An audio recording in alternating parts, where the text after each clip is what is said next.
কিছুক্ষণ পরে আমাকে অজ্ঞান করে ফেলা যায়। ওইটা বুড়া ফেলেন দাদা, আল্লাহ বাঁচাইলো দাদা, ওর বিসমিল্লাহ কদি মুড়াও না যেমন কয় ওই করা হইছে। সিরাজগঞ্জের রায়গঞ্জ উপজেলায় একটি ব্যক্তিগত আয়নাঘরের সন্ধান পাওয়া গেছে, যেখানে 5 মাস বন্দী থাকার পর সুড়ঙ্গ খুঁড়ে এক নারী ও এক বৃদ্ধ মুক্ত হয়েছেন।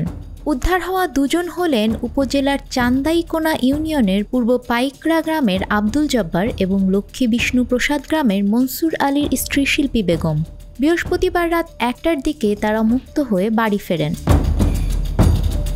ওই আয়নাঘরে সাধারণ মানুষকে বন্দি করে চাঁদা আদায়, কিডনি বিক্রি ও জমি লিখে নেওয়া সহ নানা অপকর্ম পরিচালনা করা হতো বলে অভিযোগ করেছেন ফিরে আসা দুজন। শুক্রবার সকালে উপজেলার চান্দাইকোনা ইউনিয়নের সোনারাম গ্রামে আয়নাঘরের সন্ধান পাওয়ার খবর পেয়ে উৎসুক জনতা সেখানে ভিড় করেন। প্রশাসনের কর্মকর্তারা ঘটনাস্থলে গিয়ে ঘটনার সত্যতা পান। এ ঘটনায় জড়িত সন্দেহে এক ব্যক্তিকে আটক করার কথা জানিয়েছেন রায়গঞ্জ থানার ওসি মোহাম্মদ আসাদুজ্জামান। আটক নাজমুল হোসেন আরাফাত উপজেলার পশ্চিম লক্ষ্মীকোলা গ্রামের রেজাউল করিম তালুকদারের ছেলে। তিনি পল্লী চিকিৎসক হিসেবে কাজ করার পাশাপাশি সাংবাদিকতা করতেন। বন্দিদশা থেকে ফেরা শিল্পী বেগম বলেন, প্রায় 6 মাস আগে তাকে অপহরণ করা হয়। 1 মাস অন্যত্র রাখা হলেও 5 মাস ধরে এই ঘরে বন্দি রাখা হয়। মাঝে মাঝে শরীরে ইঞ্জেকশন দেয়া হতো।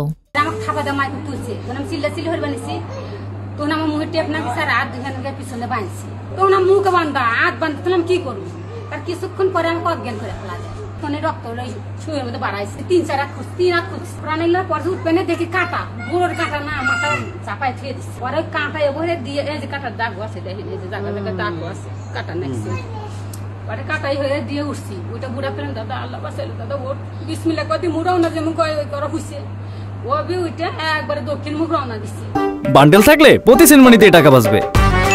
বিকাশ সেনমানি বান্ডেল কিনে জিতুন প্রতি লেনদেনে। মুক্ত হওয়া আব্দুল জব্বার গুরুতর অসুস্থ হওয়ায় তাকে রায়গঞ্জ উপজেলা স্বাস্থ্য কমপ্লেক্সে ভর্তি করা হচ্ছে। তার ছেলে শফিকুল ইসলাম জানান, গত বছরের 8 নভেম্বর বিকেলে বাবা নিখোঁজ হন। পরে কোথাও খুঁজে না পেয়ে 12 নভেম্বর থানায় সাধারণ ডায়েরি করি। নিখোঁজ শিল্পী ও জব্বারকে সোনারাম পূর্বপাড়া গ্রামের জহুরুল ইসলামের ছেলে সুমনের বাড়ির একটি ঘরে মাটির নিচে তৈরি করা ছোট কক্ষে আটকে রাখা হয়। 6 মাস জিম্মি থাকার পর মাটি খুঁড়ে সুড়ঙ্গ তৈরি করে বের হন তারা। ভুক্তভোগীরা জানান, 6 মাস একটা অন্ধকার ঘরে তাদের আটকে রাখা হয়েছিল। বাড়ির মালিক সুমন প্রতিদিন একবেলা তাদের খাবার দিত। আরাফাত একদিন সেখানে ডাক্তারি কাঁচি রেখে যায়। সেই কাঁচি দিয়ে দীর্ঘদিন ধরে ধীরে ধীরে সুড়ঙ্গ খুঁড়ে তারা বেরিয়ে আসেন। স্থানীয়রা বলছেন, ওই ভবনের মালিক জহুরুল ইসলামের ছেলে সুমন শেখ।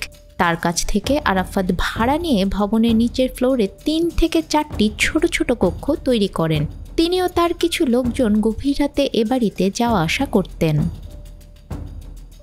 এ ঘটনায় বিক্ষুব্ধ জনতা সুমন ও আরাফাতের বাড়িতে ভাঙচুর ও অগ্নিসংযোগ করেছে। খবর পেয়ে ফায়ার সার্ভিসের কর্মীরা ঘটনাস্থলে গিয়ে আগুন নিয়ন্ত্রণে আনেন। এই ঘরে 7 মাস পর্যন্ত একজন পুরুষ একজন মহিলাকে এদেরকে বন্দী করে রাখছে। যখন যে 2টা লোক বন্দী ছিল, ওরা যখন বের হয়ে গেছে, বাড়িওয়ালারা পালিয়ে গেছে। সিরাজগঞ্জ পুলিশ সুপার ফারুক হোসেন বলেন, বিষয়টি গুরুত্ব দিয়ে তদন্ত করা হচ্ছে। এ ঘটনায় আইনি ব্যবস্থা নেওয়া হবে। আফরিন আপ্পি, আমাদের সময়।